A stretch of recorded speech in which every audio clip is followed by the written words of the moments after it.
Bueno, nosotros estamos metidos hace muchos años en un negocio familiar, estamos metidos en la ganadería y este negocio se vio duramente afectado por la pandemia durante el año 2020.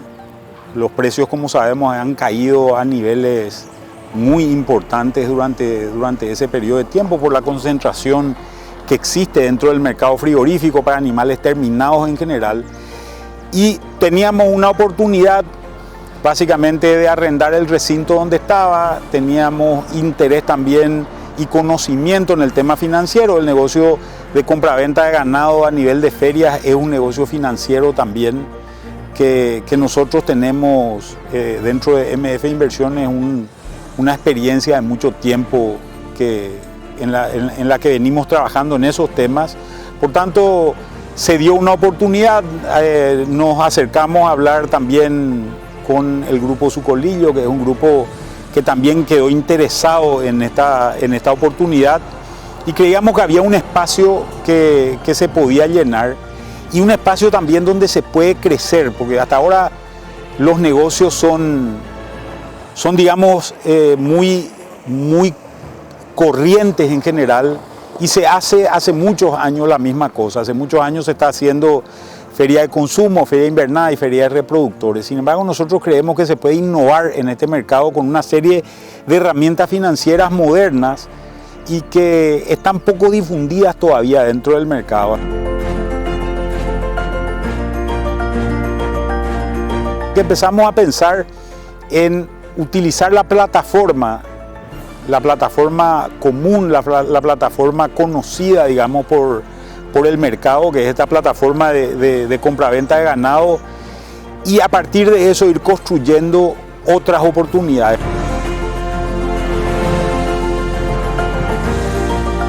Hoy, para un invernador de feedlot, es complicado conseguir tener acceso a maíz, tener acceso a proteína vegetal, y creemos que nosotros también podemos generar un mercado sobre las bases de lo que tenemos, un mercado donde podemos intermediar entre agricultores y ganaderos que están metidos en este negocio, favoreciendo a ambas partes y también generando un espacio de financiamiento en esos negocios. Este sería un primer paso. Creemos también que hay herramientas poco difundidas dentro del sector ganadero que sí están muy difundidas en otros sectores, como el caso agrícola, donde yo compro mis insumos contra una venta futura de mi soja o de mi maíz y contra eso me financio para poder comprar semillas, comprar agroquímicos, comprar fertilizantes. Esta es una oportunidad que está abierta en el sector ganadero todavía, no solamente en términos de compra de insumos, alimentos, sino también en compra de animales mismos, ¿verdad? Entonces, si yo puedo ofrecerle un contrato de recompra de los terneros o de los desmamantes que ese invernador va a comprar, puedo ya obtener también un esquema de financiamiento con un mercado abierto y yo puedo entrar y salir de esa operación como Bangor, intermediar esa operación y ampliar mi mercado. Estamos empezando a diseñar los procesos para poder hacer este tipo de cosas e ir sofisticando el mercado que hasta ahora es un mercado muy básico. En Paraguay se hace a nivel de feria de ganado lo mismo que se ha venido haciendo los últimos 30 o 40 años, ¿verdad? Con muy pocas transformaciones, y creemos que ahí es donde podemos, con el expertise y el know-how que tenemos, sobre todo en el campo financiero, podemos generar transformaciones interesantes y que pueden ser muy útiles para el ganadero por un lado también, y por otro lado también para el comprador, para el faenador en general.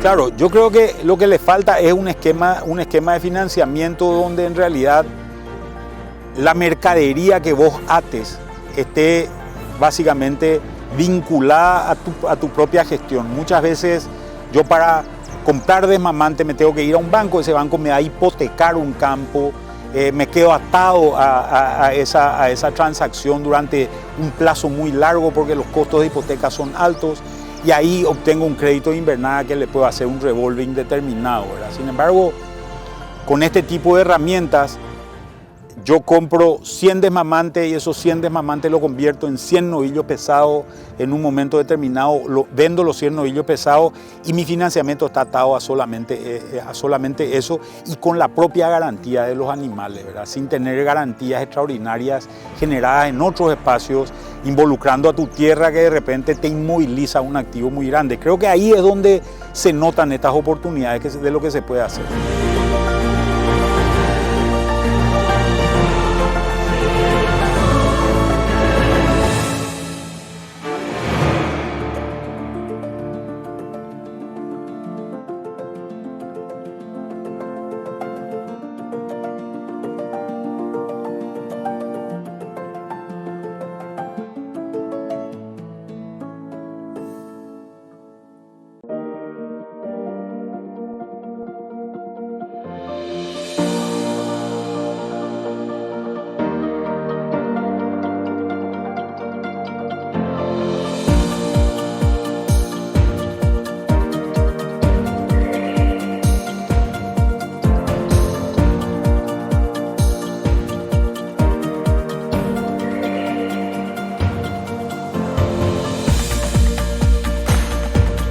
Bueno, para nosotros este es un negocio que es muy natural para el productor en general. Si bien uno tiene oscilaciones en los precios a nivel de gordo también han oscilado muchísimo para el mercado de exportación, ¿verdad? Entonces creo que siempre hay que ir analizando qué es lo que conviene hacer en un momento determinado. Nosotros desde Bangor le queremos ofrecer ese tipo de herramientas con informes que estamos produciendo también, porque para nosotros el tráfico de animales obviamente es la fuente principal de recursos que genera la empresa, ¿verdad? Entonces creo que hay oportunidades ahí, hay esquemas de información que estamos ya empezando a sacar al productor, al cliente en general, y creo que eso puede ayudar muchísimo para también centrar al productor y saber cuál es su mejor esquema comercial.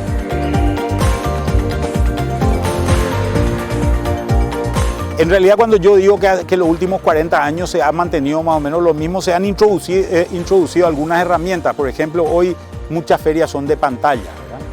Y esa es una forma de que el tráfico de la mercadería sea menor y por tanto una reducción en el costo tanto para el comprador como para el vendedor, ¿verdad? Este tipo de herramientas como Internet han ayudado mucho en esas cosas, la difusión a través de la televisión, etcétera, etcétera. Pero creo que hay mucho más por avanzar, ¿verdad? Hoy los esquemas financieros son esquemas muy tradicionales todavía, donde yo tengo un crédito de invernada, como te decía, contra una hipoteca que me da un banco. Yo no estoy financiando contra mi mercadería.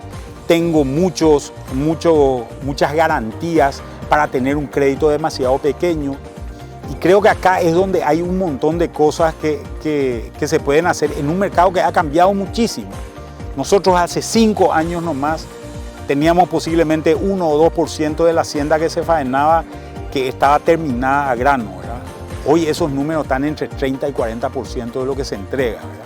Y obviamente esto fluctúa también con el precio del grano, ¿verdad? Que es el que termina afectando esto. Entonces, creo que hay muchas oportunidades de desarrollar cosas, de vincular a la ganadería. La ganadería y la agricultura se han vinculado en el campo, pero no se han vinculado en la comercialización todavía. Y creo que ahí hay un espacio de desarrollo para hacer. Y también hay un espacio de desarrollar, de llevar muchas de las herramientas que existen en el sector ganadero, llevarlas al sector agrícola, ¿verdad? Creo que también ahí hay oportunidades de hacer cosas, porque hoy el agricultor puede hacer estos contratos directamente, los tiene que hacer con un acopiador final, y ese acopiador es el que impone las condiciones. Sin embargo, si nosotros podemos generar un espacio neutral donde se pueda hacer esa intermediación y venderle a los distintos acopiadores, creo que hay un espacio también de trabajo que se puede, de nuevos mercados que se pueden generar.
En general, la ganadería te ofrece una planificación básica por los propios ciclos biológicos que se tiene, ¿verdad? Entonces, yo sé que si yo soy un criador y voy a tener 70% de marcación, voy a tener que generar un refugo de X cantidad de vacas para el año que viene, y esa cantidad de vacas las voy a tener que engordar en algún momento dado y las voy a tener que vender y van a ser parte de mi ingreso.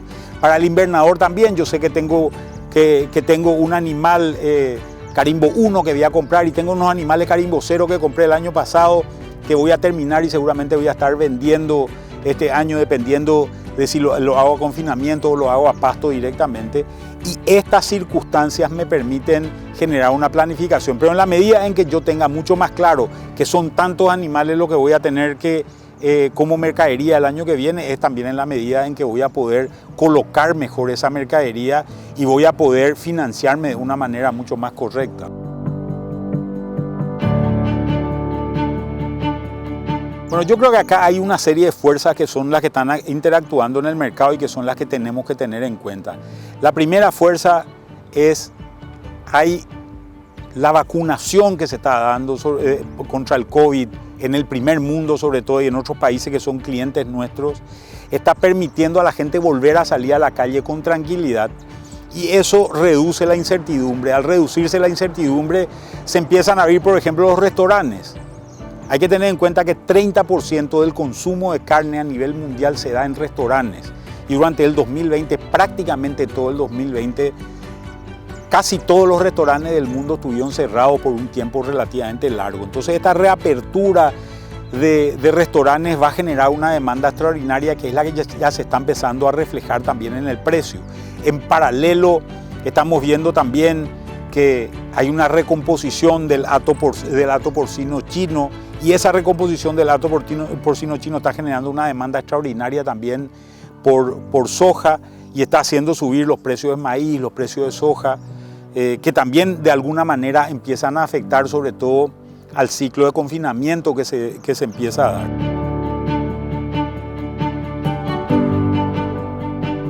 A nivel local también y a nivel internacional, por supuesto, seguramente vamos a sufrir una baja del precio del dólar, que va a ser mucho más notoria posiblemente al inicio de la campaña sojera, cuando tengamos el ingreso que hoy está atrasado más o menos 2 meses por el atraso en la siembra que se tuvo en esta campaña en particular. Entonces creo que va a haber que regular entre precios internacionales cotizados en dólares, traducidos a un guaraní que se evalúa más. Por tanto, posiblemente los precios en dólares de repente empiecen a subir, pero tengamos bajas en el precio en guaraníes por ese efecto cambiario. Pero por otro lado tenemos un crecimiento de la demanda, que es un crecimiento importante.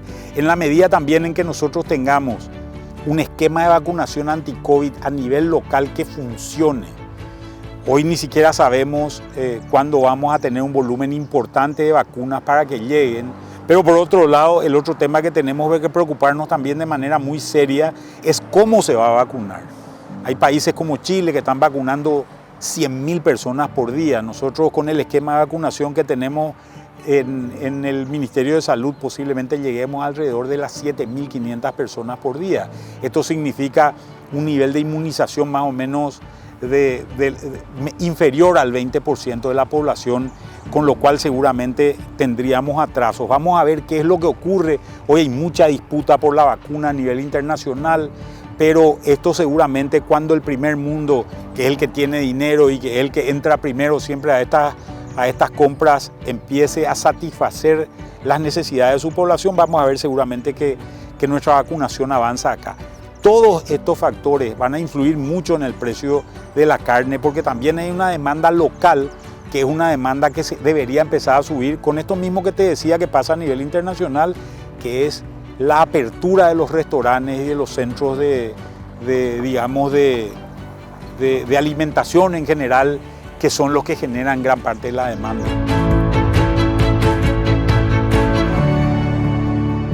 Bueno, yo creo que el productor se quedó con un problema financiero a partir del año pasado, que es el problema que le acarreó justamente esta sequía. el hecho de la sequía y la baja muy importante de precios que hubo. Esas bajas importantes de precios y esa sequía hizo que el productor se tenga que financiar, ¿verdad? Entonces yo creo que cada uno debería tener un esquema de análisis que le permita saber cuál es el nivel de endeudamiento adecuado al que puede recurrir para poder generar una inversión.